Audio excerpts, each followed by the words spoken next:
This is TWiT. This one comes from a regular on the show, Jennifer Patterson-Toohey of The Verge, who was writing about where Roomba stands now that the EU has said that Amazon cannot acquire the company. So I want to start with kind of the base story here, which is that Amazon made a play to acquire Roomba, the smart vacuum cleaner company. And of course, as is always the case, you have to go through regulatory hurdles whenever you choose to acquire a company, particularly if you play in that space. Amazon has been under scrutiny with the EU in many other ways and in many other sort of potential monopolistic practices. And so it's no surprise to see such attention being paid to the company. And ultimately, the EU said, if Amazon acquires Roomba, that is going to negatively impact the robotic vacuum marketplace. So because of that, Roomba is kind of reeling. It's a reeling Roomba.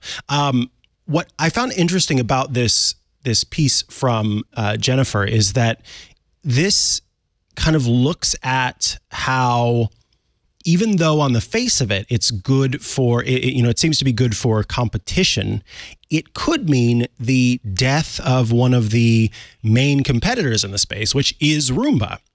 So Roomba is huge. I didn't even realize this.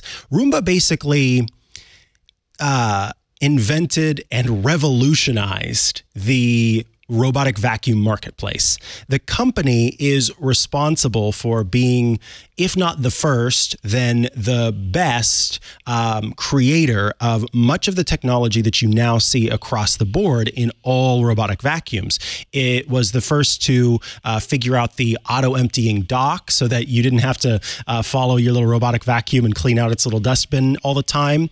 It was the first to do room mapping so that it wasn't just a robotic vacuum running into your foot over and over again, trying to figure out where it needed to go.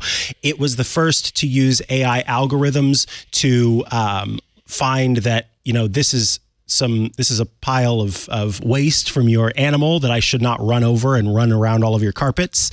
And it is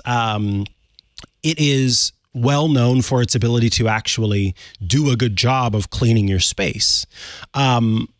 iRobot, the makers of Roomba, have been at the forefront of putting in the work and, more importantly, putting in the research money to come up with the technology that now so many robotic vacuums have.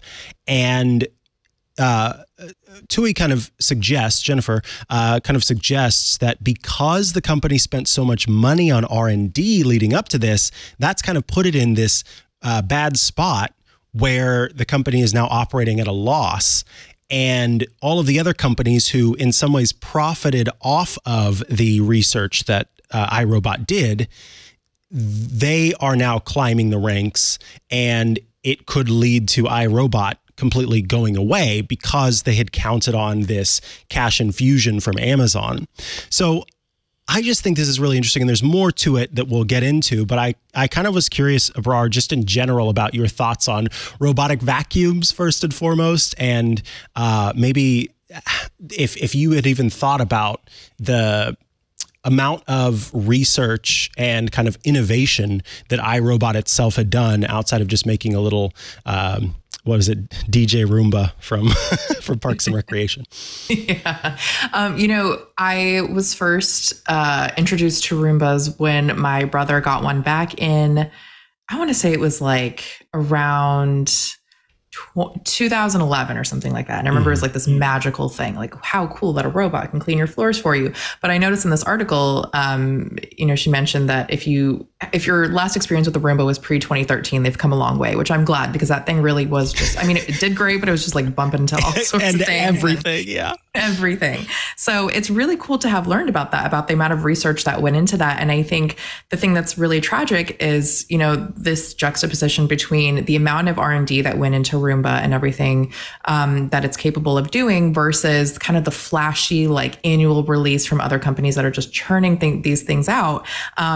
in order to get you to just buy the latest model, but maybe it's doing too much. And I think what was interesting to learn from this is the fact that, okay, yeah, maybe Roomba took a while to hop onto the like vacuuming and mopping combo, but that's because they thought it was better to keep those things separate because you could do one thing really well. But then in the end, you just kind of have to follow the trends. Okay, fine, we'll add this feature and that feature just to compete with these other brands. But I think it's just kind of symbolic of this entire shift when it comes to like buying anything, any type of appliance or gadget, where when you buy it, it's only going to last a certain amount of time because it's not made to last and it's not made to be amazing. It's just made to be flashy. And I think it's really sad that there could be this shift here with Roomba, if, it's able to survive, that, it will kind of follow the lead of all those other companies where it's like, we just got to release the latest model. Let's just throw something else in there and make it all flashy and people will buy it. And that's how we survive. But it's kind of just very telling of how things stand. Yeah, that's a really, really good point.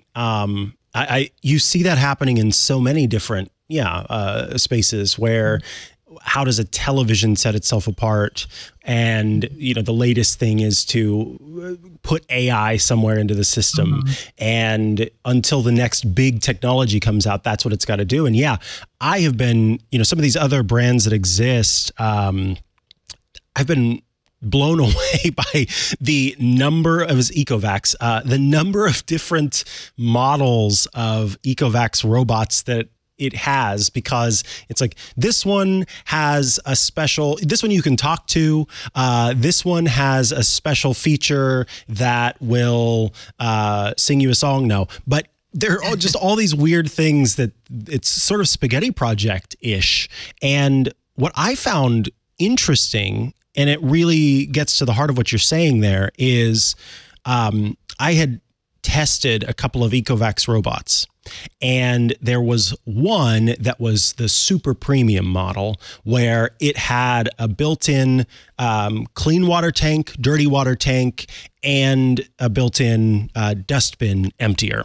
And so it would drive up and park the robotic vacuum, and it would empty out the dirty water and put down clean water, and then it would suck out the dust, and then it'd do its thing, and then it'd go back, and it had a fan built in, a heated fan that would dry the mop pads.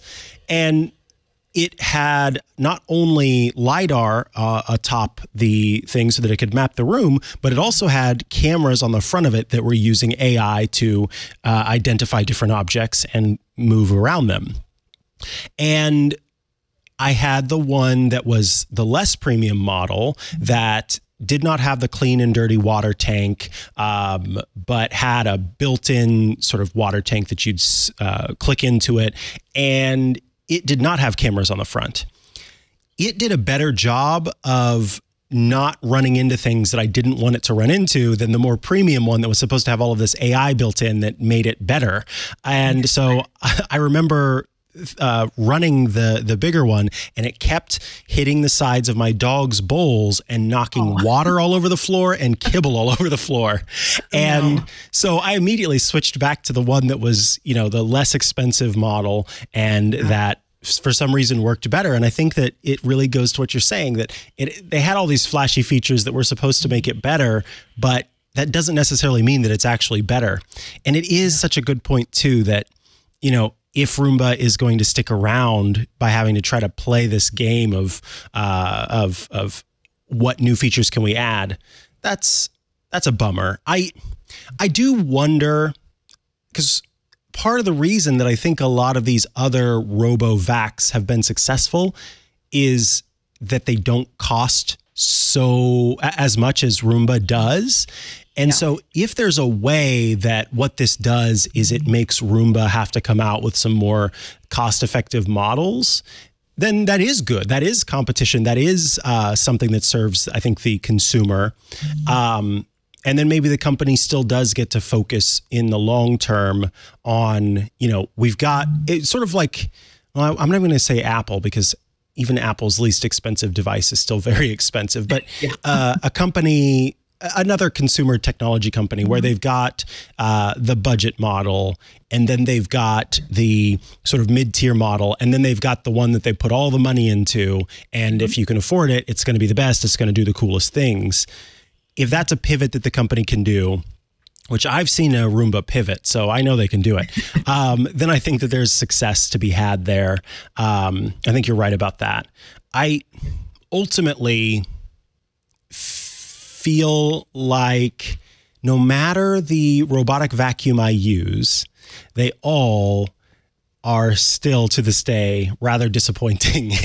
And so as much of a smart home enthusiast as I am, I'm still not convinced by robotic vacuums in general and their usefulness, because I still feel it's like if you hire a cleaning service and then you clean before the cleaning service comes because you don't want the judgment. Yeah. Yeah, I feel that way with the robotic vacuum, because I'm like, you're going to end up trying to suck up this dog toy. You're going to hit the corner of that dog bed and get it stuck in your wheels. So then I'm going around and cleaning up beforehand. And so I'm like, what's the point of this? I could just vacuum myself. Exactly. I'm sure there are some people who swear by them. Yeah. Well, and also I was not really aware, like when I was reading this, I was like, all these other companies I haven't even heard of. And it's granted, I'm not as deep in this space really, but that really shows the power of a brand like Roomba. And, but I think there must be, it's interesting to hear you say that, because I wondered if that had gotten easier, the idea of like, I'll just let the robot do it and it'll know exactly what to do and I don't have to worry. And I wonder how much of it is us being like control freaks and how much of it is like, because that's so true. It might be able to go around those things, but I'm not giving it the opportunity to disappoint me. I'm going in and cleaning it up anyway. And like I said, the one has done a good job. If you take the time, with the room mapping stuff, the cool thing is you can set sections that you don't want the thing to go into. And so where the dog's foods and waters are, I have little blocks there so it doesn't go there. That's great. And that works quite well. So again, over time, this stuff has improved. But I think the real test will be somehow making one that can go up and down stairs. That would be super cool. Oh my gosh, absolutely. That'd be the coolest thing. I guess, the first step is making sure it doesn't fall down the stairs, which I hope it does better with now. And then from there, can it just slither down? Oh no. Now that you've said slither, I take it back. I don't want this. Like, how would that work? Yeah, I'm scared now. I don't want to come into my house and the robots, like, I set it so that when I am at home, don't go down the stairs because I don't want to see that. Is it an intruder? Is it the Roomba? Is it something that's coming to kill me? I don't know. But Who knows? It could be all three. It could be. Robots will attack us by being robotic vacuums down the stairs. Yes. Thanks so much for watching this little chunk of Tech News Weekly. If you'd like to get the full episode, well, head over to twit.tv/TNW. There you'll find buttons you can click or tap to subscribe to the entire show in audio and video formats. Or just look in the description. We've got links down there as well.